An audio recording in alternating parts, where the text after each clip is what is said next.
Hi, everybody, and welcome to another episode, a weekly one that we do here in our video series called Flex and Reflect Sunday Sit Down. Actually sitting outside today, even though the background says otherwise. It's a beautiful autumn day, and it's Mother's Day. So happy Mother's Day to all the mums out there. Could I just say on behalf of perhaps all the things that don't go said on such a special day, mums are just such incredible people and this world would not be as great without you. Thank you for everything that you do, for all the times that you've been overlooked, underappreciated. Then know that this guy right here notices you and thanks you for everything that you do. So let's get into the questions, so shall we? The first one, what's the difference between mental resilience or mental toughness, I guess, and mental rigidity? And how do I know which one I'm building? Well, I guess the difference between resilience slash toughness. Let's dig into that one first. So this is your ability to, I guess, respond, bounce back to the lowest of lows that happen in your life, the tough things, the challenges, and that kind of stuff. The rigidity is really relating to stubbornness and saying, well, no matter what, I'm not going to change. So if I use myself as an example, I can be very hard-headed in my approach. And certainly I've become much better at this the older that I get. But certainly earlier on in my life, I was like, it's my way, it's no way. It's like, this is what I believe, and you should agree with me, and that kind of stuff. And that doesn't get you very far, right? And so now I realize that, yeah, look, I might have an opinion, I might have a strong view, but I'm open to other people's view, in fact, everybody else's views, so that I can get an understanding of where people come from. Not everybody's going to agree with you, and that's completely fine. Um, what I don't do is force my agenda down anyone's throat, and I don't want anyone's agenda forced down mine.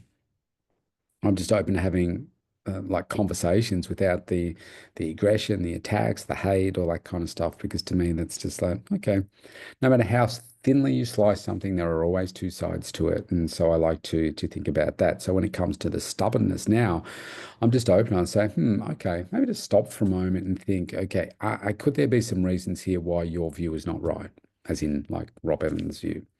So, yeah, do you have absolutely all the evidence and whatever, to say that, yeah, you are 100% right, and there's absolutely no possible way that anyone else is right in the whole world.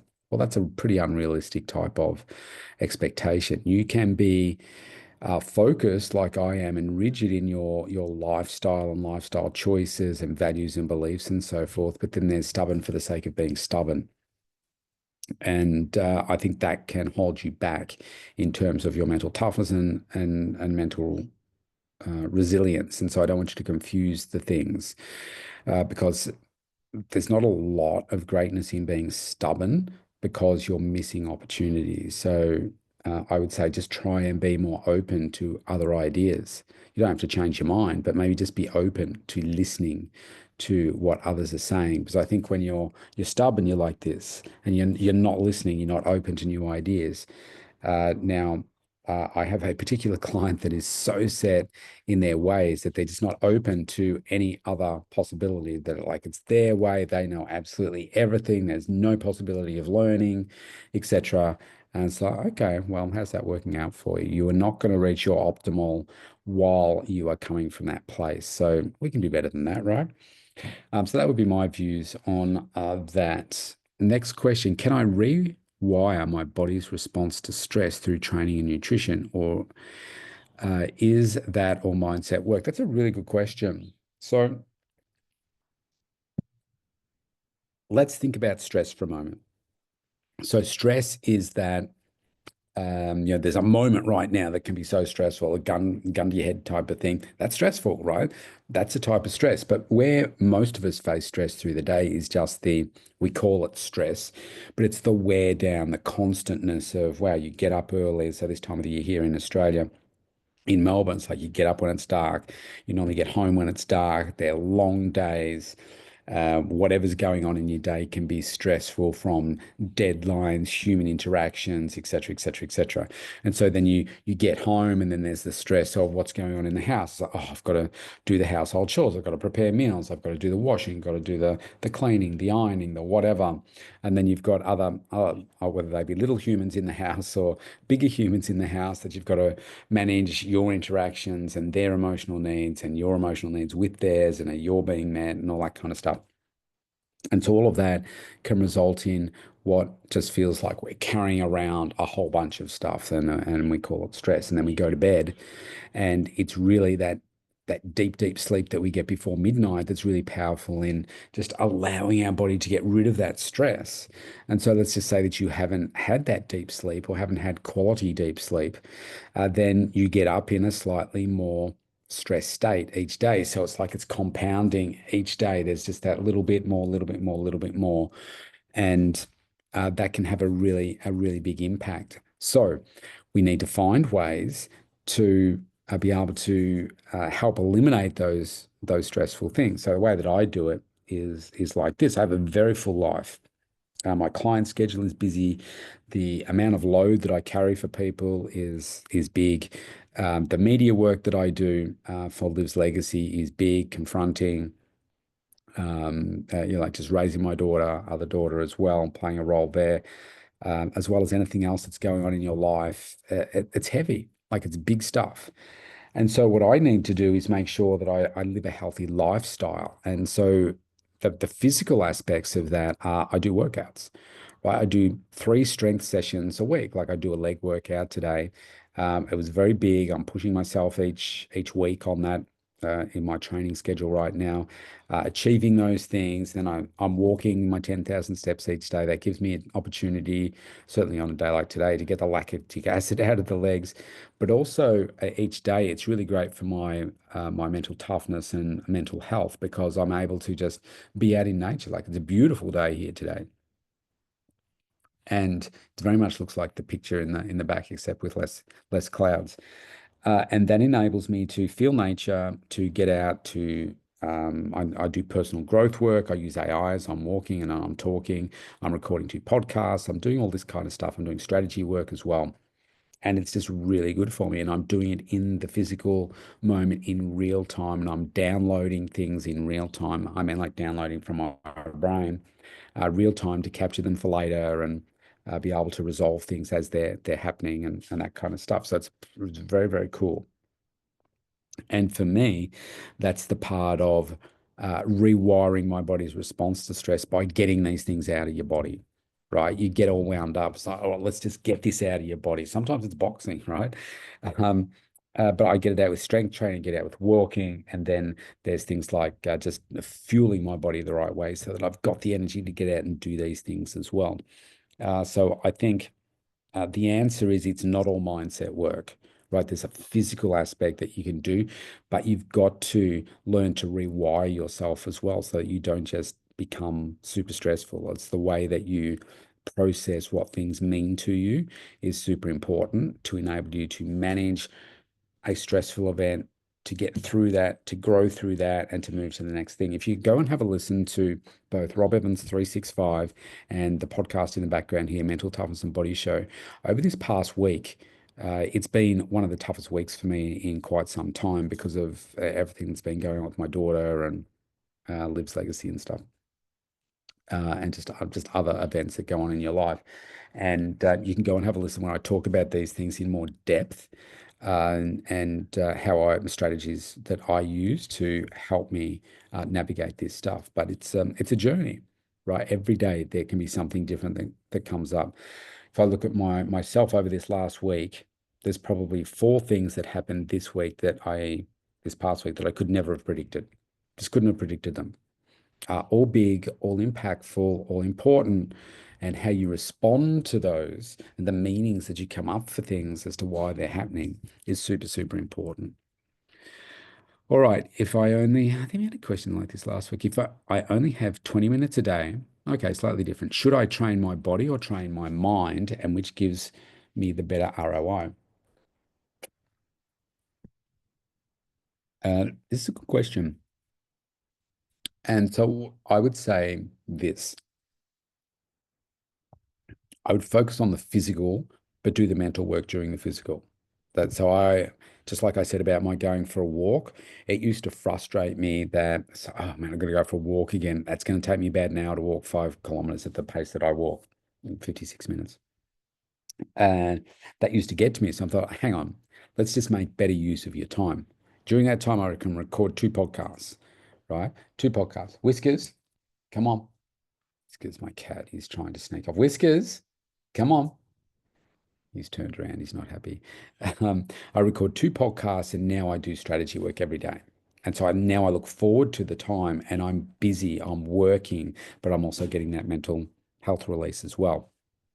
That's why I do my walking. When I'm doing my strength training, I really want to focus on my strength training. So I would say your strength training is going to be way more beneficial for you that because it also helps with the brain than just doing 20 minutes of mindset work because you get so you'll do the mindset work for 20 minutes and maybe there's a little bit of a hangover but with the strength training whiskers you're not allowed to go down there whiskers with the strength training, you not only get the feeling in the moment, but you get the feeling afterwards, the endorphin release, etc., that you don't get from just doing the mindset work. So I would say if you are or only going to pick one, do the strength work, do it 3 times a week. And if you need a program, reach out. I'll give you a free one that you can do at home without any equipment, if that's what you want to do. Is it possible to become addicted to self-improvement? This is a good question too. And how do I keep growth from becoming another form of burnout? I see this a lot with self-improvement. If you go to some of these, like where I started, Success Resources in Australia here, they work around the world, but they do all these seminars. They bring people out, which is where I've met, people like Tony Robbins, Robert Kiyosaki, um, JT, my coach, and um, Richard Branson, and all these type of people. And over a period of time you start to meet the same people at the same events. And when you talk to them, they're not doing anything. They're just serial event attendees. And they want to meet the people and that kind of stuff. And they get a book and they say, oh, you've read this great book, but they're not actually doing anything. And they might talk a big game, but they're actually not really progressing anything from what it is that they're doing. And so these people do become obsessed with self-improvement, but they're not actually doing the work. They're not taking all the action. It's like, oh, I'll turn up to one of these events and think, yeah, I'm growing, but they don't actually do the hard work after the event to get to that next level. So I think you have to be really careful here. For my mind, don't go looking for all kinds of different coaches. Find one that resonates with you and do what they say. And now, how do you find that coach? It's got to be somebody that's got phenomenal success in the area where you want to get success, not somebody that you admire, but they're not going to be able to help you, build a particular type of business, for instance. You need to find that person. Phenomenal results, a number of years of doing it, and not just selling another course to you for the sake of selling a course. Somebody that's genuine, authentic, proven track records, and do your research. Don't just fork out 25 grand for a course or an event or something that you think is completely going to change your life because you've still got to do the work. And so that's super important to understand. If it's a book, then read the book, finish the book, do the action steps in the book as you're going, follow what the book says, and then do the steps. Like, don't just read and say, "Oh, that was a really great book. Now on to the next one." Like, why would you do that? Right? Do the work, and don't just become one of those serial people that just focuses on self-improvement but doesn't actually do all the work in relation to it, because you will not get the results that you're thinking you will. And you just say, yeah, I love self-improvement. I've known of many, many people like that just don't actually get anywhere as a result of it. So I'd rather you do one thing, do it right, focus. Don't focus on all of these different things. Focus on the one thing and get it done right. Then, excuse me, and then move on to the next thing. Get coaching, the right sort of coach ASAP. All right, last question. What's one belief about health or fitness I should unlearn in order to level up? Probably more is better. A lot of people think, oh, I've got to train more, I've got to push harder, I've got to do all of these things. And the reality is you've got to do, you've heard the saying, do it smarter, not harder. Well, my belief is this, like I talk about 3 sessions a week, and people, when they first get to know me, they might see what I do online and stuff, and they just make up in their mind that, oh, you must work out like 6 times a week, 5 times a week, you're spending hours in the gym, etc., etc. You're thrashing yourself. And I just don't. I would much rather work in a smarter way. And in fact, what most people need to do is reduce the amount of time they're working out, but increase the intensity during that time and be focusing so much more on the food and how they're fueling themselves to get the results and focusing harder on recovery in between sessions. Because if you're pushing yourself that hard, unless you eat, sleep, train, then you can't do 5 or 6 sessions a week. If you are, then I would say they're probably half-assed sessions, particularly if you've got a full-time job and other responsibilities, because you just can't fit it in. You can't recover enough from that. So that would be probably my biggest thing that I would say in relation to that. So thanks for all your questions this week. If you would like to submit them, you can either do it in the thread here in the link in YouTube, or on my social media pages, or go to in the links in the description here for studiospt.com.au. You can opt in for a free consultation with me, or you can submit questions there as well. So be good, have a great day, and I will see you next week.